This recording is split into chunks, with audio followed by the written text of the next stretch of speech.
What is up, everybody? It is Dirty and DZAN. Welcome, ladies and gentlemen, to episode 42 of the Dirty and DZAN podcast. Today is Wednesday, May 18th, but for you, Friday, May 20th. How are you doing, Dirty D? Been a while, weeks. brother.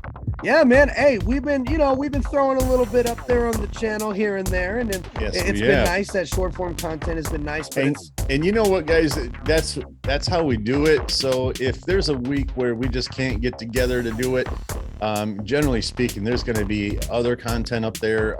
Sometimes we have stuff in the hole, just waiting to fire it out to you, just in case, things like that. So yeah, just no worries. There'll always be content your way. So. Exactly. And if you guys love the short and long form content we do here on this channel, you see that like button, smash that bitch, comment down below with your thoughts on what we're talking about today, and subscribe if you are new. Can I start this thing off here? Please, Dirty D. It's a serious topic.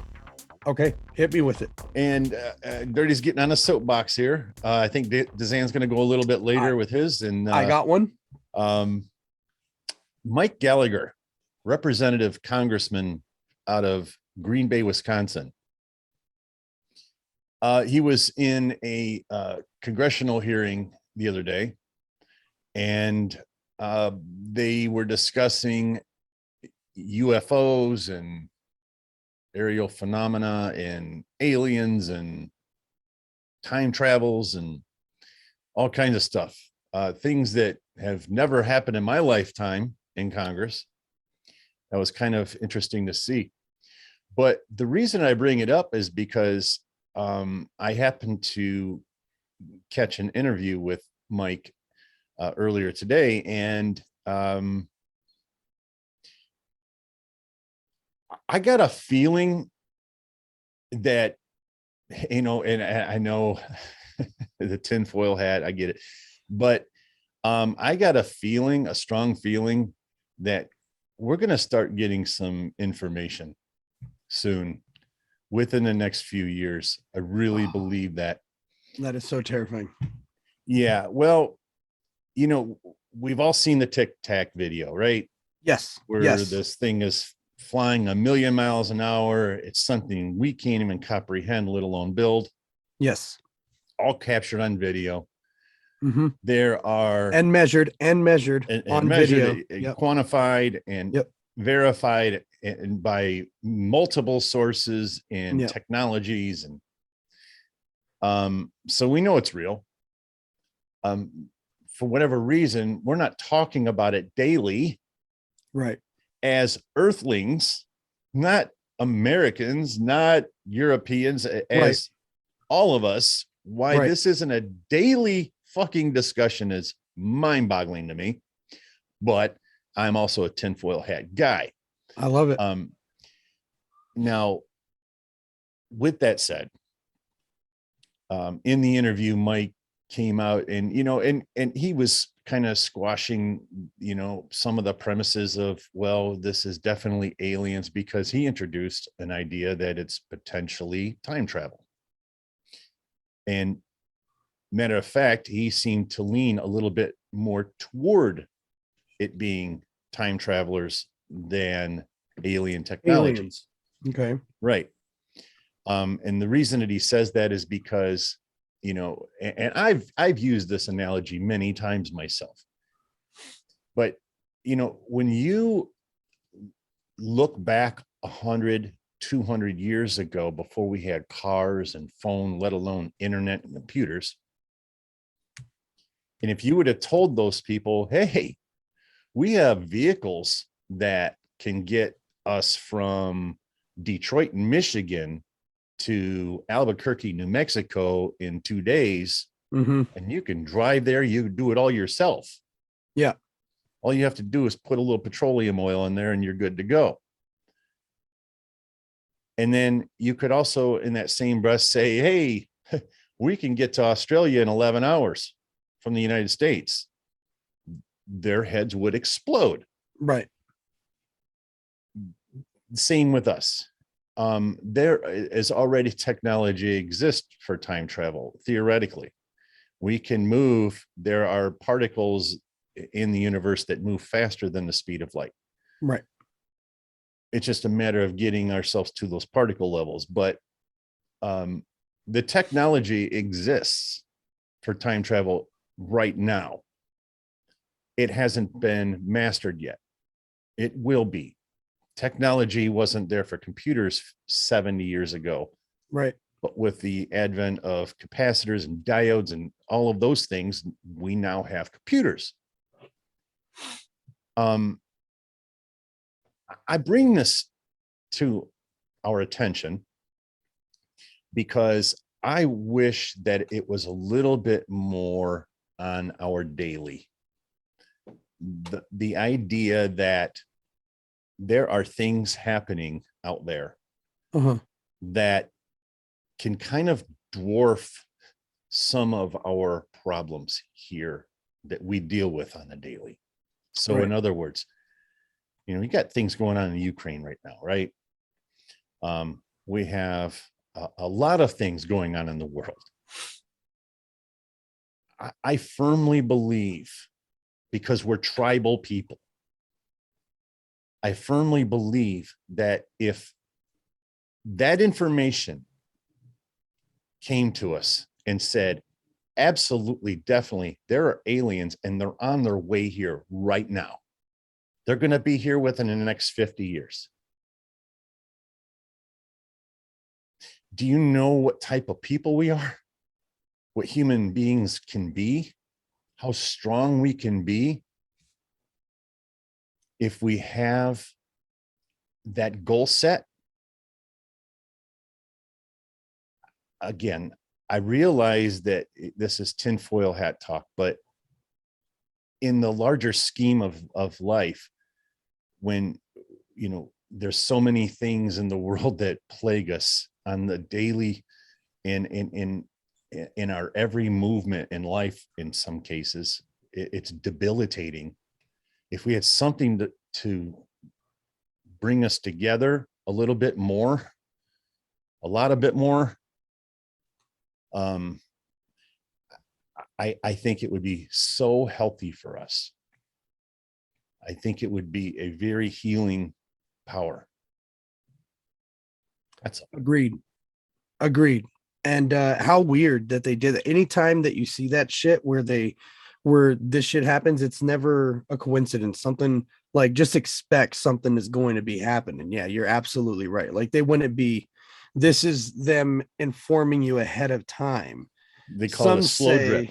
They call it a slow drip. Yeah. Some with tinfoil hats say a certain group actually must warn the public about what they're going to do before they do it. Right. However subtle it may be. All right, guys. Now let's move on to, we had two great cards that Dirty and I did not get to talk to you beautiful people about, and that's UFC 274. What a kick!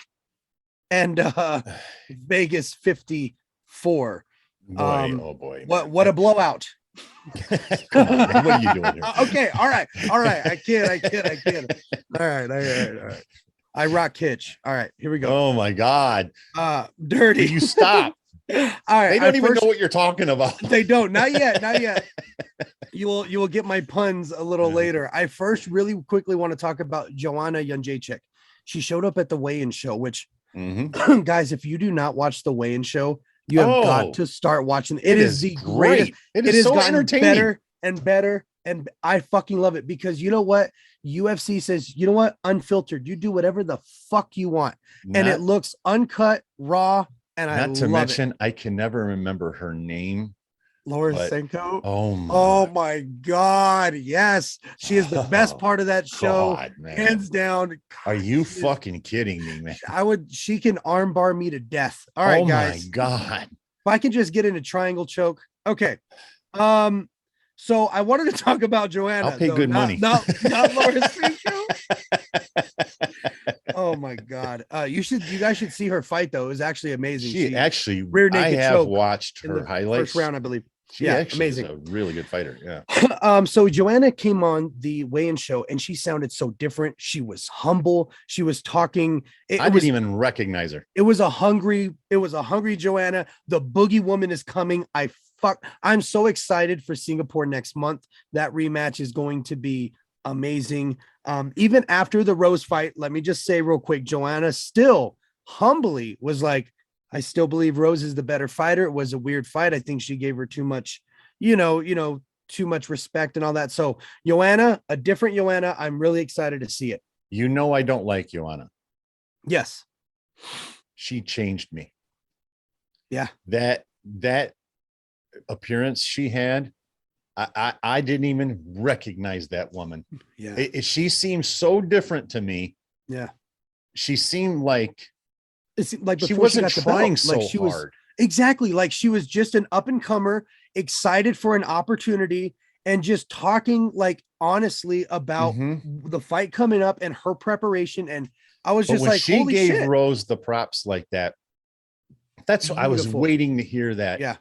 Almost my whole life from yeah. Seriously, amazing. Because that's why I hated her. Because I shouldn't say hate her. That's a strong word, but no, but I mean the way she attacked her mental health, I will say it was crazy. That was not her best moment. That was not her best moment. It was a low blow for sure. 100% a low blow.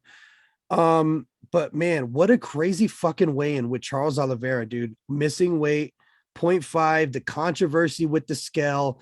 Everybody else made weight. Apparently some fucktards in a different country changed the scale according to Dana because they do kilos. Yeah, we're gonna start what you put security on the scales that we said.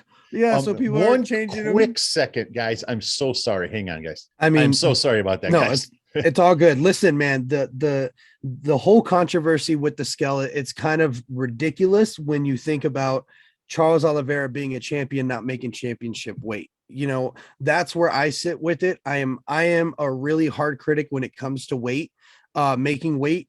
I feel like the way he was acting like it was the scale's fault. I mean, everybody else made weight, my guy. You're the champion. You should have made weight too. If there was a fucked up scale, it would have been fucked up for all the other guys, all 20, whatever people that were there that made weight too. So I don't know. That's how I feel. I saw Dirty's face. Let's hear it. Give it to me, Dirty D. No, actually, that is not what my face is for, DZAN. It's for something else, and I'll deal with that in a minute. Okay. Well, listen. It's what we discussed when it stopped. Oh, gotcha. Okay. Hey, listen. If you look at the top of the screen, you'll see what I'm talking about. Yeah, I see that. I see that there. I see that. Okay. Listen, the only fights really we're talking about in 274 is going to be the last three. Let's start with Michael Chandler versus Tony Ferguson. Dirty D, round one. Tony was back. Tony was back, man. He was the old Tony. He got range. He was keeping the distance. The elbows were sharp from the bottom. It was a very good Tony Ferguson. He was striking, taking him down. First round. I'm like, oh boy. Oh right? Boy. We have a fight, boys. We have a fight. And Tony's back. And yep. Then second round, a little bit of filling out process. And then my God. And shout out to Conor McGregor getting the ultimate revenge by saying I'm McNugget, but you got turned into an actual McNugget. And the meme of his face being squashed. It was nice, but I don't appreciate all the trolls, going because you know what I mean. He's a veteran. The 4-fight losing streak, yes, bad, but this wasn't an absolute domination by any stretch of the imagination. Ask Michael Chandler, it hurts his toes. He doesn't do that shit. Yeah, he said. Well, I don't know if you saw, but he went on Pat McAfee's show. I need to start watching it, man, because Pat McAfee is getting more and more entertaining to me. Did you see all of the guests he's had on lately? I mean, he had Bill Burr on yesterday. He had Bill Burr on. Oh my God, it was so fucking funny. I bet Pat is naturally funny, but with Bill Burr and his sarcastic ass, I bet it was. Do you know? I didn't realize this until about a month ago. Pat McAfee, he was doing stand up for a while. Really? I had no I idea. can totally see that. Oh, yeah. I can totally now that see that. after I found out, I'm like, oh, that makes sense. Yeah. I watched WWE with my kids, and he makes multiple appearances there, and he was a commentator last week, and he's a fucking awesome guy, man. He's what a hard worker, dude. What a hard fucking worker. You ain't kidding. Full of energy and but he's a good dude. Yeah. I mean, he's always talking about fighters getting paid. I'm sorry, fighters and hockey players and football players and basketball players. Everybody wants everybody getting paid. You know, that's his thing. Yeah. And you know, that's always good when you got somebody that's not a jealous broke bitch. Right. Yeah. You know? Yep. Absolutely. But look, I hope Tony Ferguson heals up and comes back stronger after this horrible fucking knockout. But add one to the highlight reel for Michael Chandler, one of the best, if not the best. I think this tops Nate Diaz's call out of McGregor. This was the best post-fight call out you will ever fucking hear. This changed my brother's opinion. My brother, the filthy casual, hates Michael Chandler with the passion. But when he did 3 flips, and the 4th, oh, that's right. He said one more, and he did. Yeah. Please tell me. Hold on. Side note. Did you see? Come on. Did you see the animation, the new one? Michael Chandler yeah. He just kept back flipping the whole time. Oh my god! The whole time. It was so fucking good. Suspended in air, just spin. Backflipping, following them. Following them.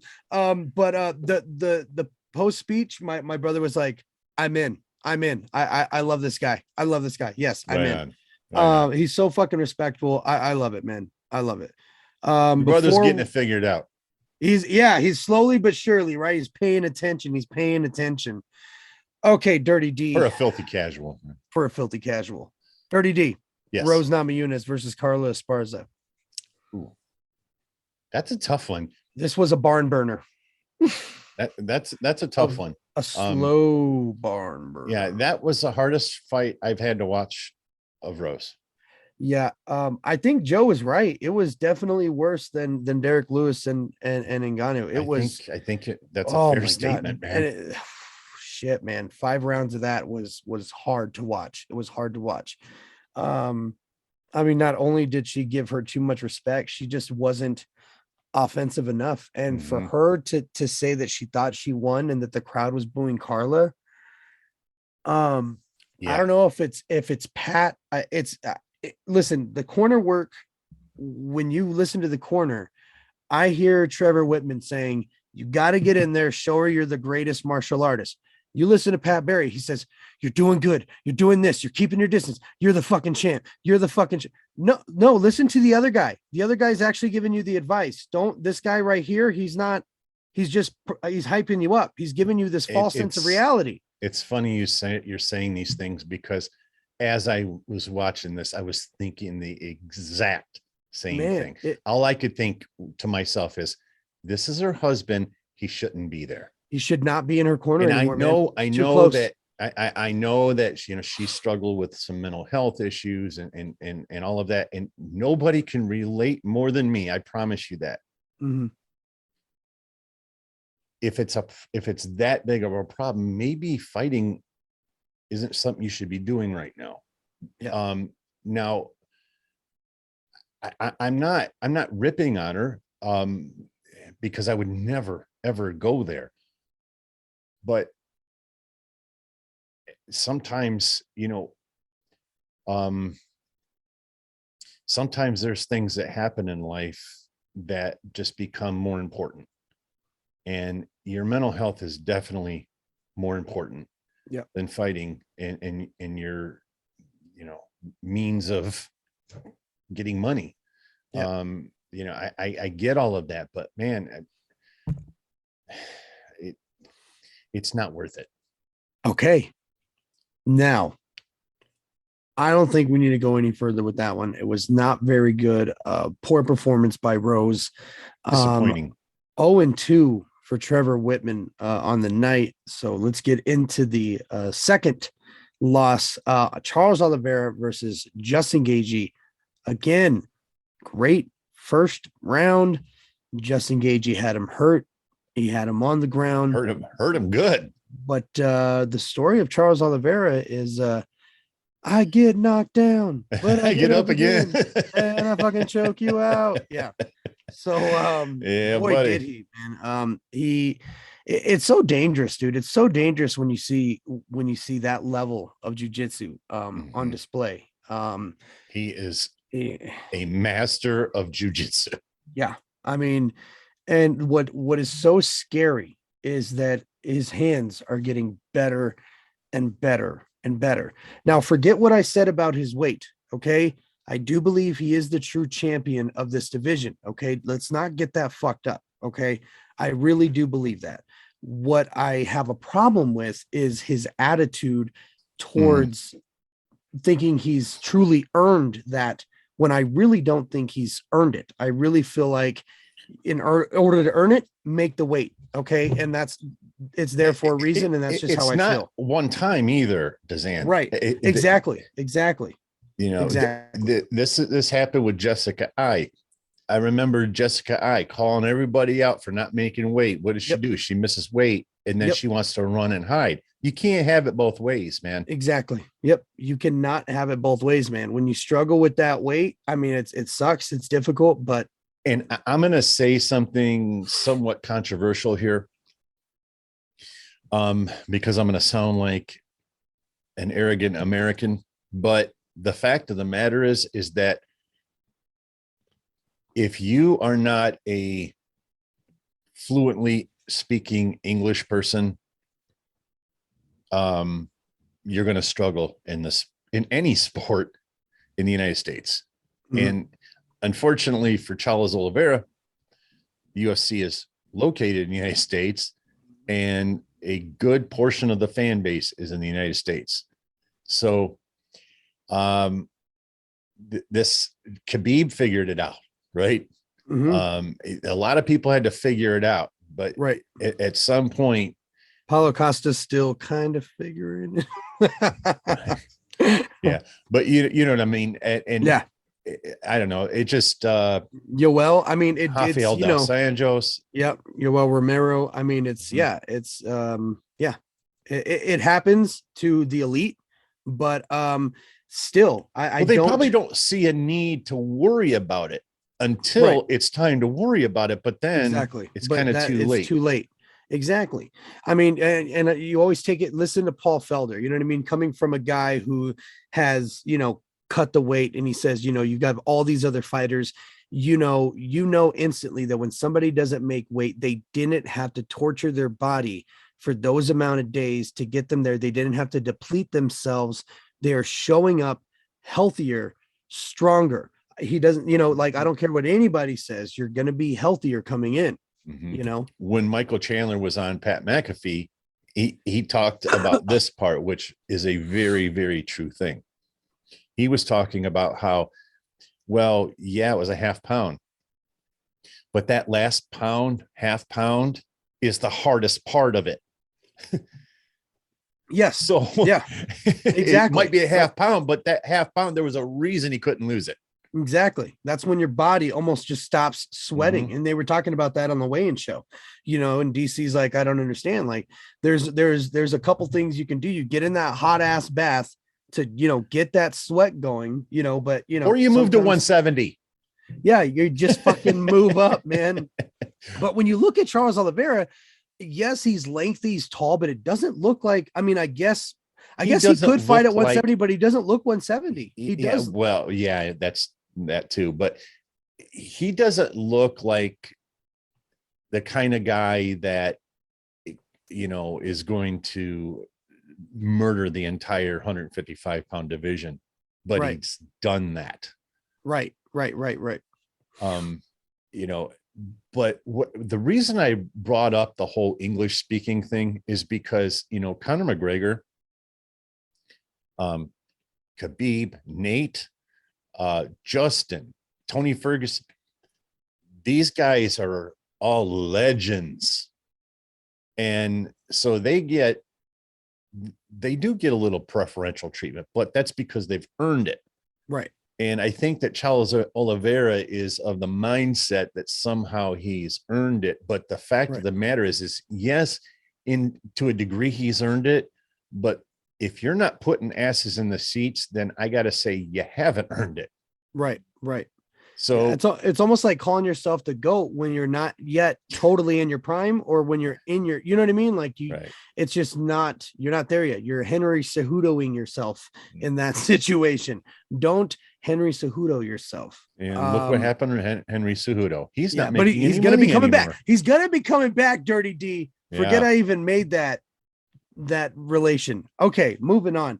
Charles Oliveira. Listen, we have a vacant title in the 155. We have a number one contender now in Charles Oliveira, and Dana White says, listen, Habib is going out, and he's saying Islam Makhachev. Joe Rogan pulled me aside. He said Islam Makhachev, but of course Dana White, preserving that money fight with Conor McGregor, says, who wouldn't want to see Beneil Dariush and Makhachev? Huh? Come on. Who wouldn't want to see that? I mean, Dana, I think they put that in one doing. of the animations too, didn't they? We know what you're doing, my guy. Yes, he did. We know what you're doing, my guy. That's exactly what you're doing. You're keeping the option open for Conor for when he's ready and available to pick and choose. And according to Michael Chandler, who is 100% correct, he has been given the right and has earned the right to pick and choose when and who. You talked about Chandler's after the fight interview, but also his press conference. Man, he's just killer. Yeah. He just knows how to fucking talk, man. And he's so fucking, and that's what I love, is that he's the true sportsman of the UFC. And he really just kind of, he is sportsmanship. And I love that. I fucking love that. I love it. All right, man. UFC 54. Caitlin Chookagian winning another 5-rounder by split decision against She Amanda. didn't win that fight, by the way. He did not win that fight, according to many. But listen, Caitlin is still on a tirade of give me my title shot. It's been 2.5 years. Nobody likes you. I've won and won and won. Nobody likes you. And that's where we are at, ladies and gentlemen. And this is why she hasn't gotten that title shot. I don't know what it is about Caitlin Chookagian. Something about her, it just rubs me the wrong way. And it's not just me. I've seen so many comments, and my wife, my wife hates Caitlin Chookagian. Hates her. Yeah. My wife doesn't hate anybody. My wife. She is the most even-keeled person you'll ever meet. Hates Caitlin Chookagian, man. Hates her. So yeah. I was happy that she beat Amanda Hebus, because as you guys know, I know you are not. I cannot stand Amanda Hebus. And I'm so happy that she lost. Yes. Okay. Davy Grant getting Grant again. In the third round. I love this fucking guy, man. Davy Grant. He's such a gangster. He is, man. And another guy that, we've said this many times, right? You see him on an elevator and you think, who the fuck is this guy? Yeah, I'll take, exactly. Yeah, I will. Yeah. But he's like, no. Man, this dude, and his attitude is fucking fantastic. I love the way he carries himself. That's a big thing to me, of course, for being a fighter and really how you carry yourself in and outside the octagon. It's big for me. It's not just your technical skill and being great and everything. So great, man. I love Davy Grant. Agreed. And man, Ryan Spann. Let's talk. Poor Ion Cutelaba. Okay, look, he's only won 2 of his last, I think, 7 or 6. He's not on a good run. He's very up and down, but he got snapped the fuck up in the first round so quick, and how tight Ryan Spann put that on. I couldn't do anything but just clap. How fucking amazing was that? Good job, Ryan Spann. Your thoughts, Dirty D. Same as yours. Really? How fucking dope was that, man? I didn't see it coming. I thought it was just, a defense, right? But then when he got that arm in, I was like, oh shit. And it was over. They went to the ground and pop. And going into that fight, I had Cutelaba banging that dude out of there, man. I did because I knew they were going to brawl. I thought it was going to be a brawl, and that clinch happened, and that was it. Good night, Ion Cutelaba. Oh man, talk about going down. We had Alexander Rakic versus Jan Blachowicz, and this is what I was trying to Um, this is what kind of Metaphorous. went over Metaphoric. your head a little earlier, you know what I mean? And the blowout per se, Alexander Rakic blowing out his knee in the third round, man. Only a minute left in that third round. I've never seen it happen like that, Yes, where that he was just quit. And that was another fight that going into it, I would have said, give me Rakic $100. Here you go. No, I had Rakic no. as well. I had Rakic as well. And you know what? It was a very even fight. Shame on us. How many fucking times are we going to do this to Blachowicz, man? Dude, we don't respect the Polish power. Let's just be We honest. don't. I never have. Yeah. And yeah, Same I'll just here. keep on doing But it we until I keep get it right. in all fairness, though, in all fairness to them, they've been right way Exactly. more That's than what we I have. said. Yeah, you're damn right. Yeah. You know, I think I had him winning once that he actually won. And I was very happy about that. Yeah. And I was like, Polish power, motherfucker. But yeah, I really thought Rakic was going to knock him out. I thought it was going to be I thought it was going to be an early fight. I did too. I honestly, I remember saying to my wife at the time, I said, this could be a first round knockout. Yep. It was a good back and forth war. It was good back and forth, but holy shit, when you see that replay and you see the muscle literally snap and wiggle all the way down, it's terrifying. It's fucking terrifying. If you guys go to Instagram, Dirty and DZAN, you can see the highlight there as well, extra zoomed in so you can see the beautiful slow motion of a tendon snapping from knee to ankle. Okay, Dirty D, do you have any other thoughts on the fight before I jump on my own soapbox? Get on your soapbox, jump up there. All right, guys. Speaking of the last fight cards, okay. Andrea Lee. All right. I love Andrea Lee. I really did love Andrea Lee. She's had a history of getting herself involved in some sketchy folk when it comes to her partners, but you know, that's outside the octagon and everything. But when your boyfriend and cornerman is in there spouting out some prejudice shit, it's a little hard to get behind you, Andrea Lee. Let's talk about it. In the first round, after the first round, Andrea Lee went to her corner and told her corner she was gouging my fucking eyes. She was gouging my eyes.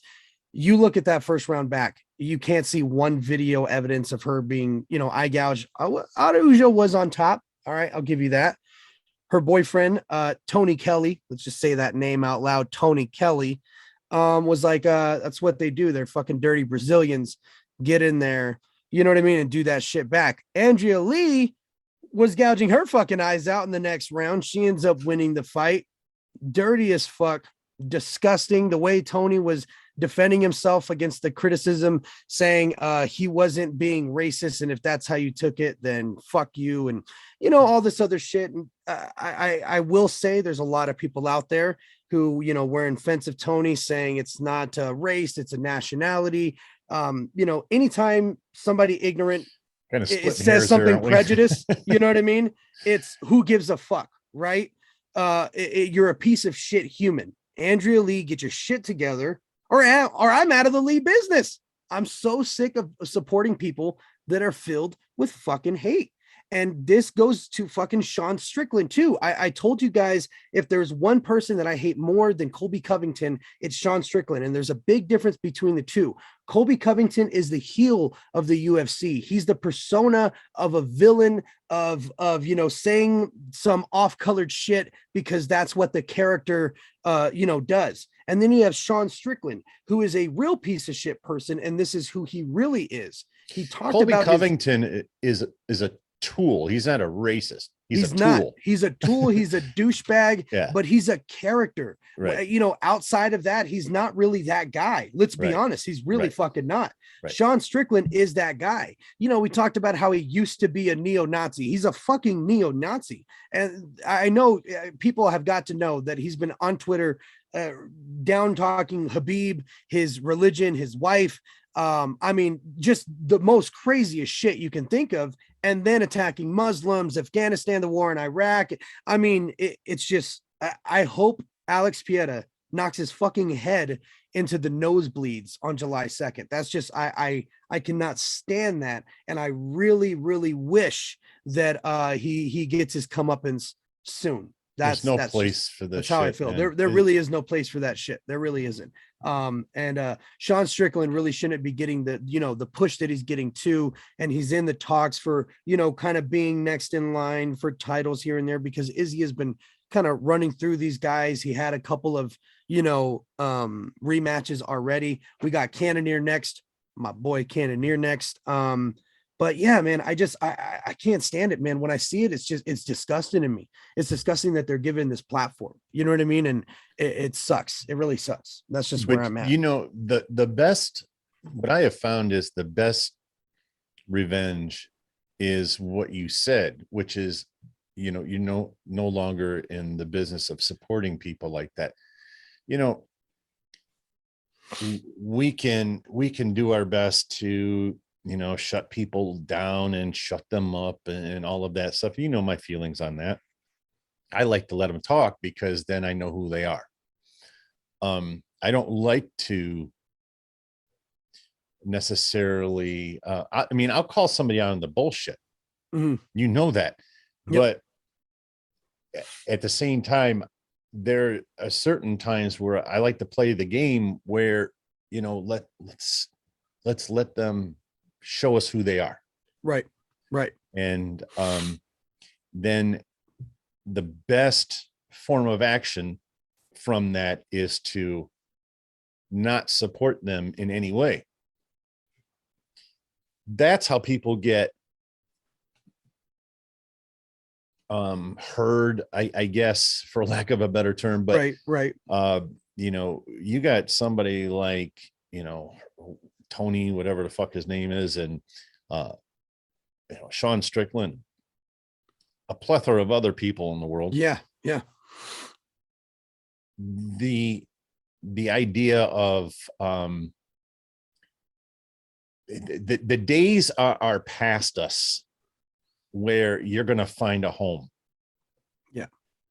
The homes are getting fewer and far between for people like that to run to. Yeah, no shit. And the further along we get, the more that will become apparent. So we're at a really unique time right now. I believe that there are a lot of people that have changed their minds. I truly believe that. And I think that it was a lot of it had to do with just their own not being around other people. Yeah. You know what I mean? So it scares them. Yep. But I think that the more we kind of do this stuff, and cross over, and there's so much of that, especially in this generation right now of teenagers. Yeah. They are cross-pollinating everything. Yep. Hip hop is really it's beyond the biggest platform musically in the world. It's kind of taking over. Right. That'll go away. Mm-hmm. It will. Rock and roll had its thing. It went away. The same thing's going to happen to hip hop. But the reason I bring that up is because the generation right now of teenagers, they're listening to hip hop, but they're listening to classic rock. They're listening to blues. They're listening to country. Yes. When I was young, that didn't happen, man. Mm-hmm. Yep. That stuff never happened. You were a metalhead, you were a hip hop head, you were a country, right? Whatever the fuck those things are. Right. Tumbleweeds. But that's the way it was, and it's not like that now. So I firmly believe it. It's not just music, it's food, it's sports, it's everything. Yeah. Everything is getting cross-pollinated now to the point to where I believe that it's going to be really good for us as a species. Yeah. I have a lot of hope, I guess, is my point. No, I totally, you know what, you are talking like, man, you are saying it's perfect. You're absolutely right. The younger generation is getting inspiration from the older music and listening to that and carrying it into their creativity and then drawing from their own greatness, you know what I mean? And just it's making what was great greater in a sense. When you think about art and music and the way it's evolving, you're going to draw inspiration from something, right? And the more, you know, the more you have to look at, right, the better it's going to be. Right. It's only going to get better. You're absolutely right. And it does change. It's always ever changing. It's always going to be something different. Hip hop will be done, but it's going to be different. You're still going to hear influences, just like in hip hop, you hear influences of rock, like you're saying. You hear these different influences of jazz and blues and sometimes country. You know what I mean? But it's there. You know, it's fucking there. Absolutely. So yeah, absolutely. And the same thing is, and truth be told, a lot of the people that listen to new country are just reformed rock and rollers. I've noticed that there are a lot of people that were, you know, they were classic rock fans, AC/DC, Led Zeppelin, you know, and now they listen to country music.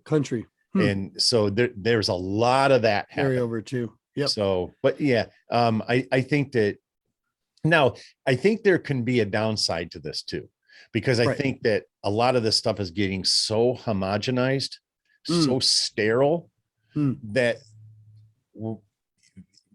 I'm not saying that you can't be creative in that environment, but I think that you're going to see fewer people that are going to stand out with their creativity. Right. With their own originality. Right. I see what you mean. Speaking of music, let's get, before we get into obviously the biggest topic. I first want to say me and Dirty did not get the chance to say proper rest in peace to DJ K Slay, the legendary DJ out of New York. Which would you guys know, he's been a longtime member of the Shady family. That's how I, you know, found out. He's been battling COVID for months. So our condolences out to his friends and family. R.I.P. man. Yeah, rest in peace, DJ K Slay. Yeah. All right, guys, come on now. Here we go. Listen, we're gonna break the fourth wall and tear it down. Okay, I'm gonna tell you what Damon, okay, as a fan of Metal Biker Dude does. Okay, this is what I do. An album comes out that I know Metal Biker Dude, which is this guy right here. Okay, I know he's going to listen to it, and I know there's going to be, you know, a live listen to it, and he's going to be posting it right away, right? So I wait to listen to that album until my guy here posts it on his Patreon. Then I go to Patreon, I listen to it for the first time with him, and I get my reaction with Metal Biker Dude. I know I'm not the only one, guys. This is the reason why we listen and why we watch reaction channels. This is why a lot of people watch them, because when there's new music and you have, you know, some of your favorite reactors watching them and they're real reactors really reacting to the music, it's fucking fun to react to it with them. Because you almost feel, and Dirty, it happens a lot when you pause. I feel like I would pause too to take it in. It's a good way to take in the music, right? And especially with it being a Kendrick album, I was fucking hype. Something went off with my shit and I didn't get it. I told Dirty I talk shit. What the fuck is wrong with you for not posting? And he's like, whoa, motherfucker. It's there, my guy. I didn't see it. He didn't get the notification. So I do not know Dirty's reactions to one of the greatest hip hop artists of our generation. So please, let's talk about Mr. Morale and the Big Steppers. Dirty D, please give me your thoughts. All right. So let me say this to begin with. You know, my all-time favorite rapper is Tupac Shakur. Yes. And will always be my favorite.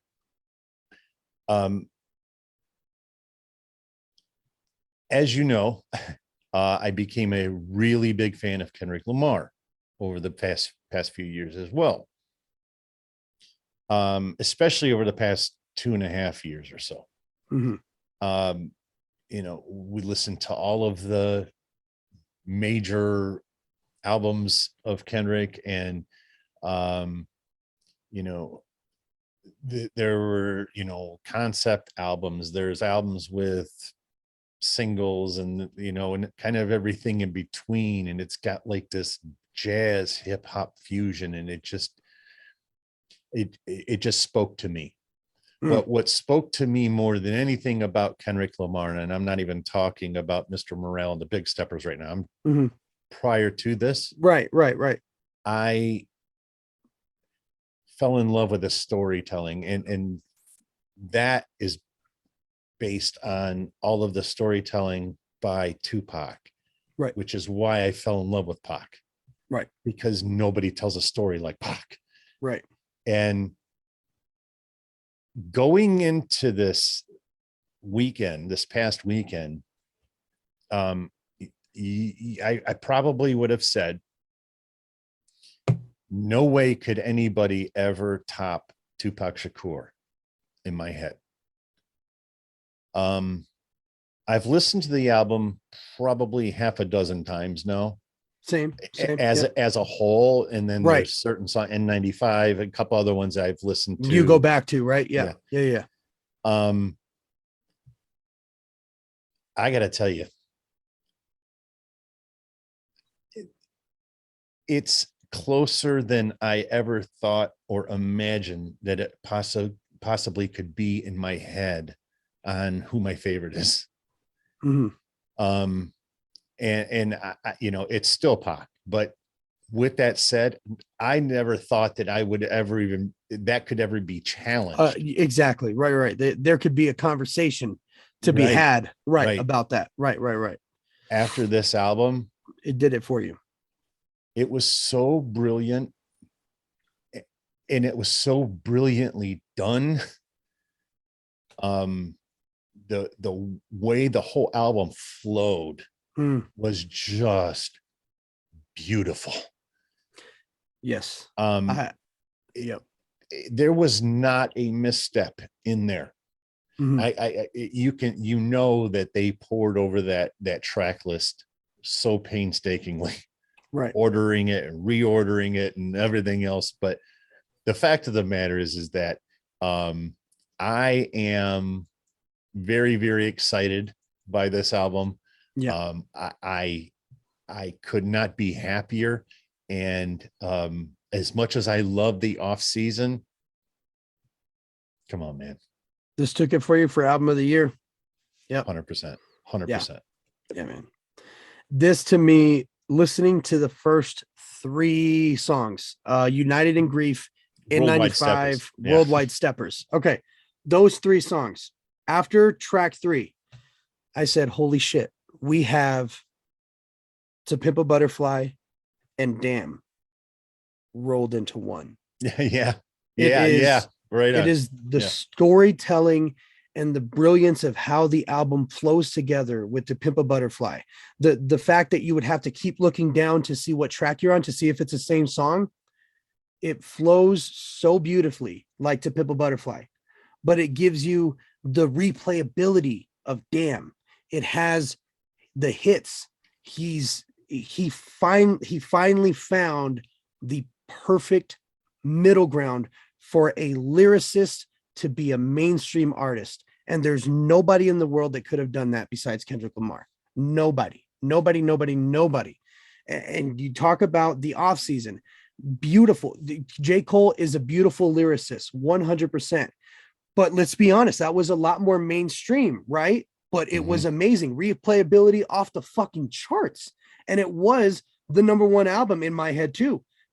Because J. Cole knows how to blend it too. But this is the example. This is the example for how every artist who is a diehard lyricist, who is a poet, can make a mainstream album. This is that. Worldwide Steppers, N95, Silent Hill, Rich Spirit. There are so many like songs that you can just go back to. Count Me Out. I mean, there's so many. There's so fucking many. And he fucking did it. And he did it, man. It's storytelling. It's beautiful. We cry together. Oh. I mean, fucking A, man. The way he plays on the microphone too, this is, and I will say this, being a stan, let me just say this, okay? That's one beautiful thing that Kendrick learns from Shady, being a Shady baby, is being able to put himself in a situation in a song. Listen to Kim, and that's We Cry Together, okay? Right on. That is the exact inspiration. Okay. Because, and this is what Dirty was saying too, without even knowing it. This is what he's saying, with the younger generation taking the inspiration of some greats and influencing it with their own creativity, making something even greater. This is fucking amazing. After one listen, I was like, holy shit. I think it's my favorite Kendrick album. Like, yeah, one listen. It took me a couple for damn to be like, okay, I think, you know what I mean? But yeah, Good Kid, Mad City. Classic. Yeah, but that one was like that for me. The first time I heard it was amazing. Right. But after about the 10th time listening to it, I'm like, this is unfucking believable. The same thing kind of happened on this one. I did get it right away. Yeah. But at the same time, after the second listen, that's when everything just came crashing in on me. Yeah. Oh man. Yeah, it's amazing, man. Kendrick did it. And you gotta say, man, when certain artists are leaving labels and they're giving them one final album, they're not giving them this. No. I'm so glad you brought that up, because that is probably the most amazing part to this. Here, TDE, everybody would have completely understood if he would have just phoned it in. Yep. I think everybody in the world would have. So, okay, this is his last album on that label. Wait till the next one. Yeah, wait, exactly that. And that's what I thought we were going to get, Dirty. I didn't set my expectations that high. I got to be honest. I didn't, because I was expecting a warm up to what was going to be amazing. He was